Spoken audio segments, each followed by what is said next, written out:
of the tape for this bantamweight fight. And now for the particulars, here's Bruce Buffer.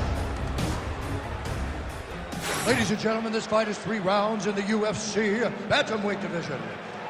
Introducing first, fighting out of the blue corner, presenting the former UFC bantamweight champion, Aljamain Funkmaster Sterling.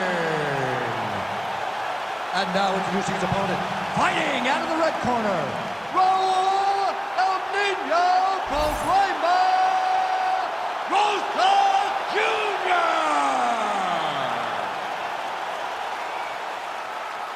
You ready to fight? Ready. Good. He's a real high-level grappler, too. So when he gets you down, you generally don't get up, and there's a big threat of submissions from Aljamain Sterling. Well, Sterling comfortable wherever the fight goes, but you're seeing a lot of the improvements he's made in his stand-up under Ray Longo, and at least early on in this one, more than content to strike. Oh, my goodness, what a kick! Rosas Jr. gets touched by that kick there. Well, the pleasant way to put it is that the fighters are respecting each other, feeling each other out, and managing risk, but really not much in terms of action thus far. No, they got to get going. I understand that when people are fresh, they're very scary, but you cannot be this cautious. Unable to connect with a right hook. Oh, and so now he lands another combination, so it's never just one shot. There's always 2 or 3 coming behind. A lot of times people throw singular strikes. Not this gentleman. This man is stringing 4, 5, 6 in a row. What a great job. Midway through round 1. Sterling gets the single leg takedown. Rubber guard now, DC. Some submissions at his disposal if he so chooses. Yeah, he does have a couple submissions. They're very rare submissions. Go-go plata, omoplata. But if the guy has any understanding of submission defense, he does.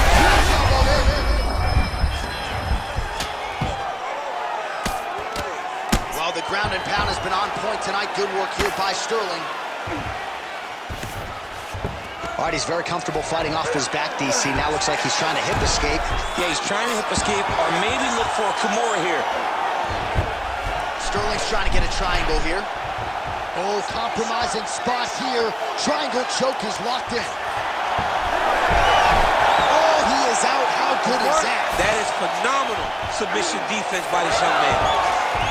Great job not only reversing the position, but getting to your dominant position. Sterling's right back to the full mount. He's got to be careful here. Oh, postures up and lands a huge head strike there. Nicely done by Sterling. All right, half guard now. Not a fighter you want in half guard against you. For the bottom fighter, what does he need to do? He needs to secure his underhook. He's got to be fighting for underhook.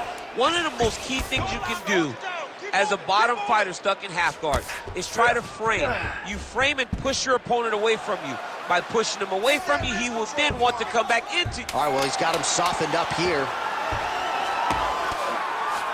Thought about a choke, instead flattens him out. And now he's got a lot of options offensively, champ. Yeah, he's got all the options available to him. Now he just has to get all that hip pressure into his opponent's back and just start raining down ground and pound.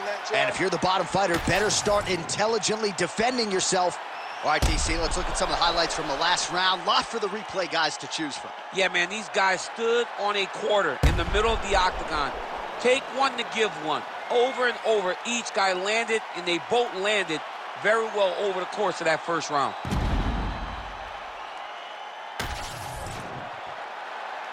Ready to fight? Ready. Round 2 is underway. He's going guillotine. You gotta be kidding me, he's out. Rosas Jr. getting absolutely worked from the top here on the wrong end of nearly all of these ground and pound strikes. Well, he's worked very hard on this part of his game, and these ground strikes are really starting to take their toll. Another ground and pound strike gets home. Sterling's has got full mount now. All right, looks like he's got a couple hooks in here, DC, and defensively, you better be careful. That was a slick transition. All right, right into side control here, DC. Biggest difference between half guard and side control? Well, side control to me feels like a little bit less control because now my legs aren't really doing anything anymore. Now I'm controlling you with my upper body. So I've got to be very, very aware. It's still advantageous, but it just seems a little more free-flowing than having something like a half guard. Gonna try to take his opponents back here, and he does. Beautiful movement, hip work on... Oh, he's attacking choke now. Oh, could be the beginning of the end. That looks tight. Oh, so how about that position over submission as he bails on the sub? I think that's a great job. You got to make sure you don't end up in a worse position because you're trying to score a submission. Oh, Rosas Jr.'s in half guard. Might be a submission attempt here, champ. I mean, you cannot sit in a full guard. When you sit in the full guard, you give these guys so many opportunities. Pretty good work with the ground and pound here by Sterling. I need you to scramble, scramble. Nice transition. All right, north-south position now. We'll see how he chooses to proceed.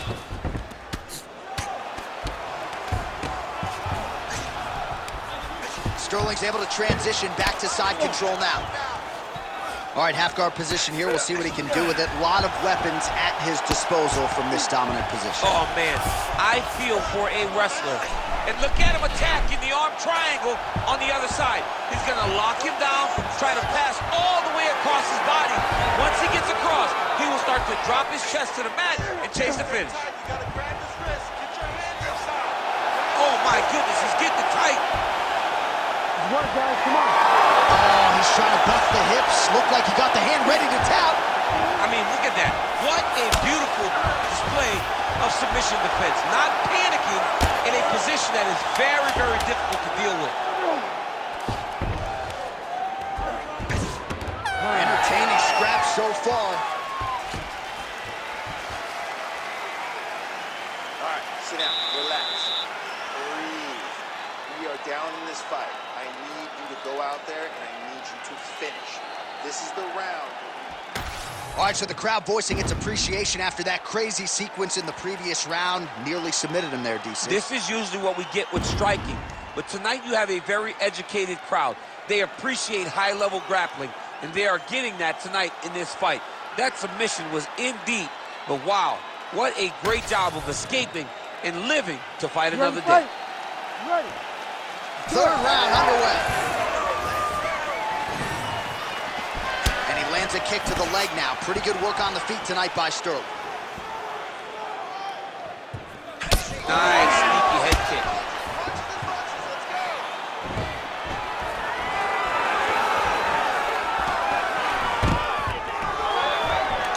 Man, he has a great double leg. My goodness, he has a great double leg.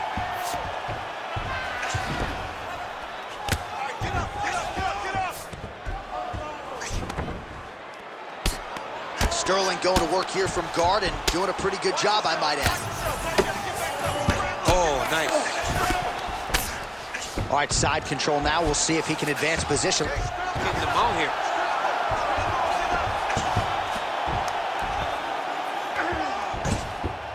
Nice movement to avoid some of those strikes from the top. Continuing to stay busy here on the ground.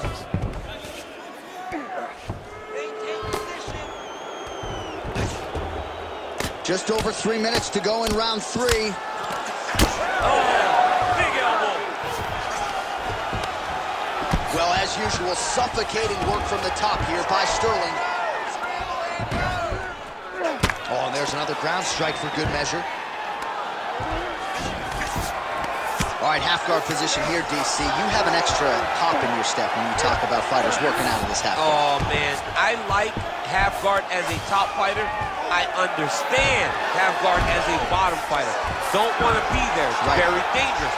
But if you are there, you have to be winning the position of the underhook. It opens up so many opportunities for you to either escape or sweep. Well, as many expected, his grappling has been very strong thus far. The takedowns, the ground control, he is truly the total package. It's one thing to take your opponent down. It's one thing to... Oh, looking for the submission now. Ooh, that looks pretty tight.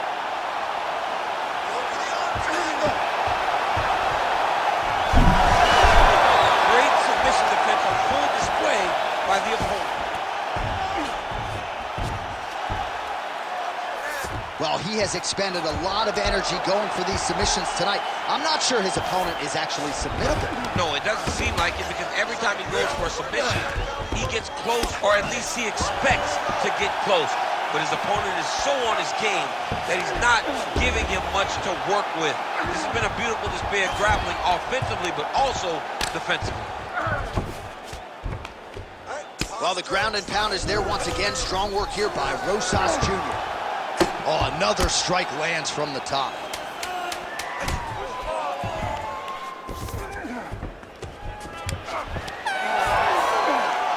All right, so the fight goes the distance. We'll take a look back at the action, but should go his way given all he got done in the striking game. Yeah, he did a great job of landing at will, mixing up the target, doing everything that he's become known for in order to cruise to a very good decision. I know he didn't get the finish that he wanted so bad coming in here tonight, but he had a phenomenal performance, and he showed that he's one of the best fighters in the world. All right, the official decision is in. It resides with the venerable Bruce Buffer. Ladies and gentlemen, after 3 rounds, we go to the judges' scorecards for decision. All 3 judges scored this contest 30-26, declaring the winner by unanimous decision, Aljamain Punkmaster Sterling. All right, so an offensive masterpiece in a lot of respects for Aljamain Sterling tonight. He gets it done by decision, and that's in large part because he didn't force the finish. Certainly had huge opportunities and moments in this fight. He didn't force anything. He did a great job of getting to where he's best, getting to where he held the advantages, lived there, and really cruised to a decision victory.